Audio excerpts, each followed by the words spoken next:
Olá, galera do Me Salva, tudo certo? Continuando nossas aulas de aparelho urinário. O que a gente vai ver nessa aula? Galera, na primeira aula a gente viu todas as estruturas que compõem o túbulo urinífero. Na última aula vimos sobre o corpúsculo renal. Nessa aula a gente vai ver sobre o túbulo contorcido proximal, a alça de Henle, tubo contorcido distal e ducto coletor. Mas bom, tu vai me dizer, ainda não tô gravando muito bem onde que é cada estrutura. Pessoal, sempre juntinho aqui da parte que a gente está conversando, eu tenho um desenho do néfron, certo? Como um todo, em que a parte coloridinha é a parte que a gente está conversando. Então, túbulo contorcido proximal é aquele túbulo logo após do corpúsculo renal, certo? Por isso, pessoal, a gente desenhou esse túbulo aqui como se ele tivesse cortadinho para a gente ver como que são as células do túbulo contorcido proximal. Claro que se eu estou falando delas é porque elas são diferentes. O que elas têm de diferente? A porção apical do seu citoplasma. O que tem? Esse citoplasma apical, ele possui microvílos. Então, citoplasma apical com microvílos. E por causa desses microvílos, que esse túbulo contorcido proximal recebe um nome especial, que é orla em escova. Então, sempre que a gente ouvir orla em escova, é túbulo contorcido proximal, certo? Isso porque os microvílos são como se fossem esses prolongamentos que formam uma escovinha mesmo, a gente lembrar da nossa escova em casa, certo? E por que a gente tem que falar desses túbulos? Qual é a função deles? Principalmente, galera, função de absorção. Como assim? Não está filtrando? Por que ele vai absorver? Bom, uma boa parte do líquido que vai estar passando por esses túbulos vai ser absorvido. Nessa porção, galera, vai ter absorção de glicose, de aminoácidos, de bicarbonato, de cloreto de sódio, de cálcio e de fosfato, e tudo isso com água. O que eu quero dizer? Todos estes elementos que estão citados primeiro, eles vão ser absorvidos por transporte ativo, certo? E a água vai acompanhar eles passivamente, certo? De transporte passivo. Tranquilo? Bom, mas se a gente tem um transporte ativo dessas moléculas pelas células, vamos concordar que essas células precisam ter muita energia. Então, o que acontece? Essas células possuem muitas mitocôndrias no seu interior, porque elas precisam de muita energia para realizar esse transporte ativo, certo? Então, as mitocôndrias estão em abundância. Além disso, galera, perto do túbulo contorcido proximal, nós sempre vamos ter muitos capilares, certo? Por que isso? Tudo que foi absorvido, tanto dos eletrólitos como da água, vai retornar para a circulação. Então, a gente chama estes capilares de rede capilar peritubular, ou seja, em volta do túbulo, certo? Então, é uma rede capilar peritubular, certo? Então, ela vai servir para realizar a devolução de materiais reabsorvidos, certo? Essa é a função principal dessa rede capilar peritubular, ou seja, o sangue vai passar lá no túbulo lá no corpúsculo renal, o líquido vai estar no espaço capsular, passando para o túbulo contorcido proximal. Acontece a absorção de vários eletrólitos, de bastante água, e eles vão voltar para a corrente sanguínea através da rede capilar peritubular, que vai estar ao redor destes túbulos, certo? Seguindo, então, no nosso néfron, a gente vai chegar na alça de Henle. De novo, galera, temos aqui o nosso túbulo urinífero, corpúsculo renal, túbulo contorcido proximal, chegamos na alça de Henle. Pessoal, sempre que eu tenho desenhado assim, a gente não tem visto a alça de Henle tão certinha como ela é. O que eu quero dizer com isso? A alça de Henle, galera, ela tem este formato aqui, certo? Mas ela não tem a mesma espessura em todas as suas porções. O que eu quero dizer? Logo após o túbulo contorcido proximal, ela é mais espessa e depois ela se torna mais fininha, dá a volta fininha e chegando lá no túbulo contorcido distal, ela se espessa novamente. E claro que tudo isso recebem nome, certo? Então, quando ela está descendo, é o segmento descendente, porque está descendo, espesso, pela sua espessura ser maior. Após, vem o segmento descendente delgado, ou quando a gente quer dizer delgado, apenas segmento delgado. E nessa outra porção aqui, nós vamos ter o segmento ascendente delgado e seguindo o segmento descendente, ascendente, galera, delgado, certo? Chegando então à porção do tubo contorcido distal.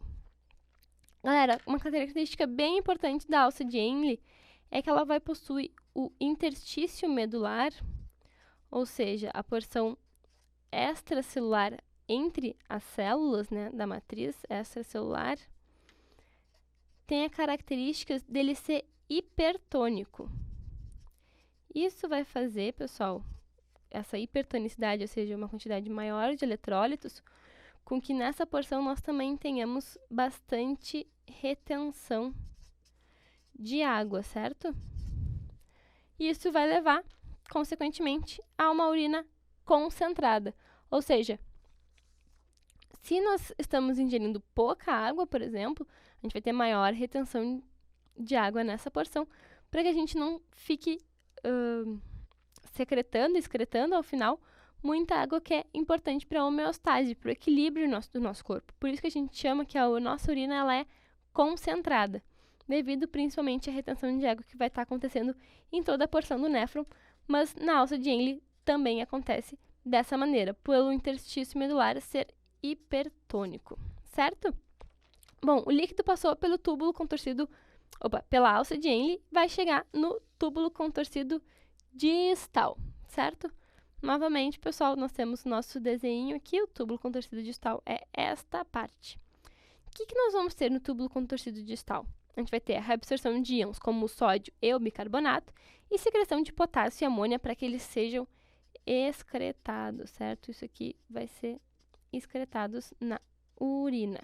Tranquilo? E, galera, nessa porção do túbulo contorcido distal, nós temos uma parte importante chamada mácula densa, uma estrutura importante. O que é a mácula densa? Ela serve como um termômetro, só que não de temperatura, para ver a concentração de íons e também o volume de água. Ou seja, a mácula densa ela é sensível, ela consegue perceber a concentração de íons, certo? A concentração iônica e também o volume de água que vai estar passando. Então, pessoal, se ela estiver desregulada, a mácula densa libera moléculas sinalizadoras, certo? E essas moléculas sinalizadoras fazem com que ocorra liberação de renina, que é uma das funções endócrinas do rim e que a gente vai conversar na próxima aula sobre essa porção endócrina que o rim apresenta, certo? Então, a mácula densa ela é responsável por sentir a concentração iônica. O que ela sente, pessoal? Ela vai detectar quando a gente tiver baixos íons de sódio, certo? Baixou a quantidade de sódio, ela percebeu, vai ter a liberação dessas moléculas sinalizadoras, levando à liberação da renina. Bom, e no último estágio, então, para que a urina possa ser levada ao seu destino final, esse fluido vai ser passado pelos túbulos e ductos coletores. Ou seja, ela chegou pela artéria no corpúsculo renal, passou pelo túbulo contorcido proximal, passa pela alça de Henle, pelo ducto contorcido distal e depois chega nos ductos coletores. Então, esses túbulos coletores, eles vão se tornando cada vez mais espesso, certo? Por quê?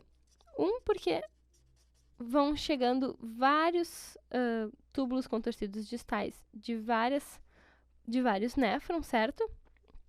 E eles vão se tornando espessos para conseguir levar toda essa porção de líquido até o uréter, que vai levar, então, depois para a bexiga para, então, ser excretado, até o uréter. Nos túbulos coletores, ainda acontece uma finalização de retenção de água, certo, pessoal? Então, os ductos coletores também conseguem reter água, e lembrando, então, que vários ductos coletores possuem conexão com vários néfrons, certo? Bom, vimos como que funciona essa porção do néfron. Vamos ver, então, um pouco da parte da histologia que o rim apresenta, certo? Pessoal, num momento maior da porção cortical do nosso rim, a gente consegue observar essas porções esféricas, né, que correspondem aos corpúsculos renais, certo? E, pessoal, o que a gente vê são vários labirintos também que correspondem aos túbulos que vão estar sempre circundando estes corpúsculos. Claro que a gente não consegue visualizar como a gente desenha, certo, o néfron. O que a gente pode observar são os corpúsculos,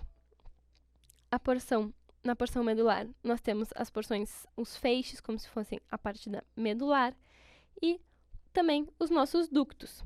E em algumas porções do córtex, quando a gente aumenta essa visão, a gente pode ver e distinguir os ductos proximais dos ductos distais. Principalmente devido aos proximais, eles possuírem aquela orla em escova, né? Então, sempre na porção apical, os microvílulos, eles fazem como se fossem microprolongamentos do citoplasma dessas células. Isso a gente vai conseguir observar também ao microscópio. Além disso, nos ductos distais, que possuem esse D no seu interior, a gente também observa mais núcleos ao seu redor, comparado aos ductos proximais. Tranquilo? E, pessoal, bem legal, também a gente consegue, às vezes, conseguir distinguir bem um corpúsculo renal, em que a gente observa as várias estruturas dos capilares e também das células ao seu redor. Numa coloração normal de HI, a gente não vai conseguir distinguir os podócitos das células mesangiais, certo? Mas nessa figura aqui, a gente percebe que aqui é a porção arterial e aqui é o túbulo contorcido proximal, por onde vai estar passando o líquido, certo, pessoal? Então, aqui a foto bem legal de um corpúsculo renal, certo? Pessoal, essa foi a nossa aula, então, sobre as outras porções do néfron e do túbulo urinífero, né? Porque a gente também falou de ductos coletores. Na nossa próxima aula, nós vamos falar sobre a porção endócrina que o rim representa. Então, eu espero vocês lá. Então, beijo, tchau, tchau.